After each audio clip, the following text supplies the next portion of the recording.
Forgiveness can be one of the most challenging aspects of PTSD, namely self-forgiveness. We're oftentimes our own worst enemy. And, with PTSD, you have these re-experiencing episodes, and oftentimes you blame yourself for how you react to those experiences and the fact that you even have those experiences, as well as the situations that led to you having those experiences. So it's a very complex set of circumstances that lead to this. And you have to remember that when you are in a state of disconnection within yourself, and you are in a state of stress, a state of, fight, flight, fawn, or all of those things, it's affecting the landscape of your brain.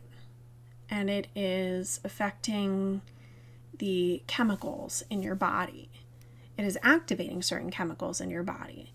So when you introduce a meditation practice and you stick with it and you cultivate a practice and you train your attention, you are then impacting the landscape of your brain, but you are also activating a different set of chemicals that help you to feel safe, that help you to be able to feel gratitude and connection and love.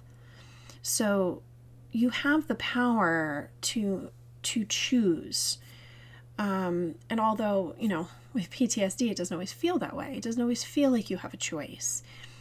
But this is a choice to sit down and to decide where you're going to place your attention, no matter how many times the negative things come up, no matter how many times you put yourself down, no matter how many times you think you're never going to be able to do this.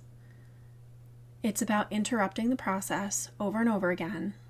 And in my forgiveness meditation video that I recommend you try after you watch this, I'm using affirmations. And the affirmations are not about you trying to convince yourself of anything.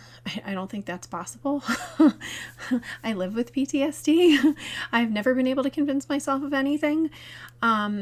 But I have been able to impact the functioning of my brain. And I have been able to impact how I respond to my triggers.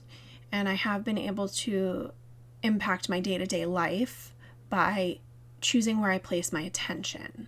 So it's not that negative things don't come up. It's not that I don't have days where I'm hard on myself. But I know that I have the power to sit down and use meditation to train my attention. So as you're doing that meditation, remember that you're not trying to convince yourself of anything, and you're not going to fix everything in one, 11-minute meditation. What you're going to do is sit down and do the practice, and as negative thoughts or emotions or, self-defeating thoughts come up, you simply interrupt with the affirmations that I give you, and you just stay with the process, and over time, you can impact how you feel, because you're going to be in a greater state of safety.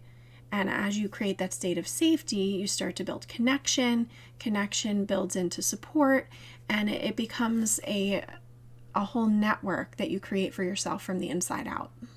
So thanks for being here. Bye.